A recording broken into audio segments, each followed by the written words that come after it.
hat pertuke Kurdî min derxistine, çar hatine bes, ek roman, daha diş mesele û pêşegotin, gotinê pêşiya belê vêgem de serbest ava dikin, navê helbestê rêwirê.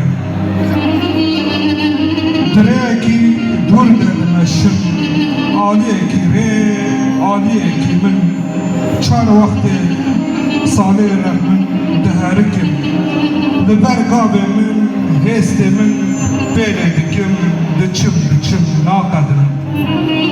Di çavê min de stêrek dirabin, stêrek dibin çavê min, li pêlê dikim, di rêwirê.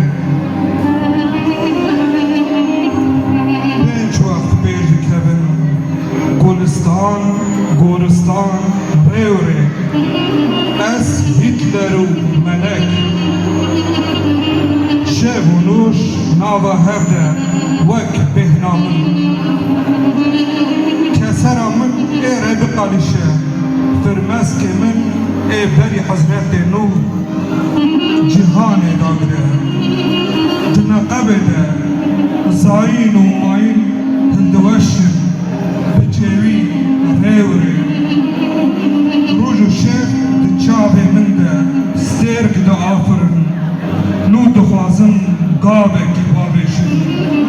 Diherin rê de spas.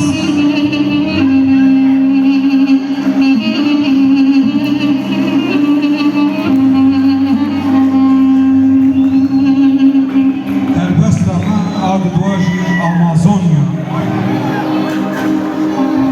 Amazonya çiqaz tilxwetê ji nava te hatiye standin huner. Meymûna stranê xwe dilorandin û stranên belengazî di xwe pelandin. Bang dikirin de ku ew netirsin, çivîkê venedar û di çavê min de dixuriyan û ez jî. Rengê axêr û yê çavê min hemwelatî ne. Rêyê min û dilê min wek derya bi hev re çepikanê didin. Bajarê min wek te ye û libasê min jî wek wê ye. Lê çi bikim tu ne Kurdistanî. Spas ez.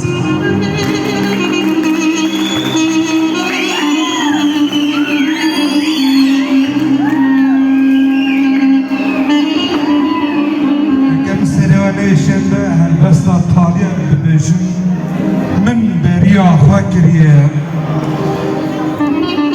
Ava cirnik, pînê şalên şêvînî, rûyê min yê tenî, min beriya zarokatiya xwe kiriye. Fanûriyê gilîzgirdî, pura giş, zimanê pêeka, seyarê devkê meqera, min beriya xwe kiriye. Ah xwarin berû gilû bin hev dibarin, dê şîr bav şekir, mêşin û bizin min beriya xwe kiriye.